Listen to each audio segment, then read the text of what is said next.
안녕하십니까 여러분. 9월 12일자 브레미아 바카즈 방송입니다.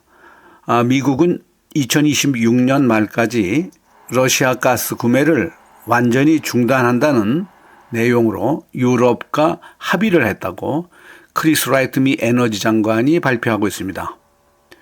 유럽은 2027년 1월부터는 러시아 가스 수입을 완전히 중단한다, 이렇게 발표를 하고 있는데, 사회자가 말하고 있습니다. 러시아 가스 공급량이 유럽에서 3위를 차지하고 있다. 글로벌 뱅킹 앤드 파이낸스에서 분석하기를 3위 공급량의 러시아산 가스 공급을 유럽에서 완전히 중단할 수는 없다. 가스 중단으로 러시아 고립을 추구하는 그러한 행위는 무의미하다. 패널 참석자가 추가 설명을 하고 있습니다.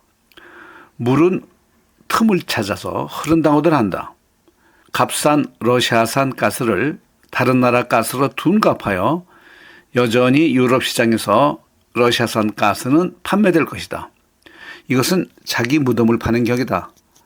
마치 프랑스 국민들에게 프랑스의 군수 산업에 투자하자는 말처럼 이러한 말들은 점점 국민들로부터 멀어지게 되는 그러한 말이다.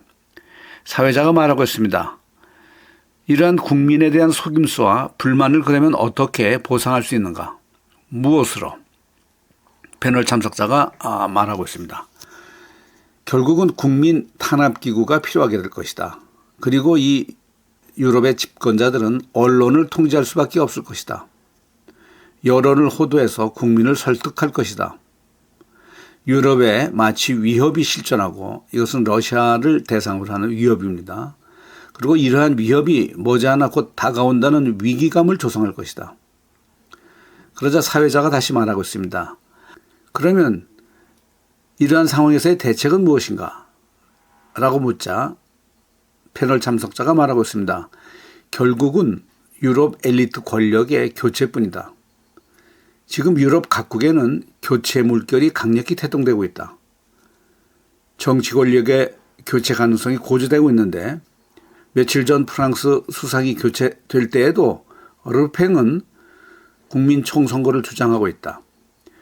마크롱 지지율이 고작 15%에 그치고 있다. 그런데 이런 혼란된 유럽의 내부 정치 와중에 슬그머니 유럽의회 의장인 우르술라 폰데라인은 유럽연합의 집행 결정권을 지금의 회원국 만장일치에서 이제는 다수결로 제의를 하자. 이렇게 될 경우에 유럽연합의 파국은 이제 불가피하다. 이렇게 되면 공동 관세 지역이 무너지고 비자 지역도 무너지고 단일 통화가 무너지기 시작한다. 사회자가 말하고 있습니다. 러시아의 위협이라는 가상의 적으로 이번 다가올 겨울 추위를 이기지 못할 것이다. 이럴 경우에 해당 국가 국민들의 불만은 무엇으로 해소할 것인가? 라고 묻자 답변하기를 미국은 특수전 이전부터 자신들의 LNG 가스를 가능한 한 비싸게 어디에 들여놓을지 생각하면서 돌아다녔다. 유럽이 적격이었는데 당시 유럽은 러시아와 장기 공급 계약으로 저렴한 가스를 러시아로부터 수입하였다. 지난 2년간은 온난화로 가스 수요가 약 20% 감소하여서 그런대로 가스에 대한 수요가 줄어들어 유럽에는 다행이었지만, 지금 시점에서 미국은 러시아를 유럽 최대의 적이라는 이미지로 만들면서 3배나 비싼 LNG 가스를 유럽에 판매하는 것을 확보하였다. 이렇게 되면 유럽의 손실은 극대화될 것이다. 추가적으로 미국은 중동의 긴장을 격발시키면서 내년도 유가의 폭발적 상승을 유도할 수도 있을 것이다. 이런 혼란 속에 미국은 유럽의 하이테크 기업을 인수할 것이다.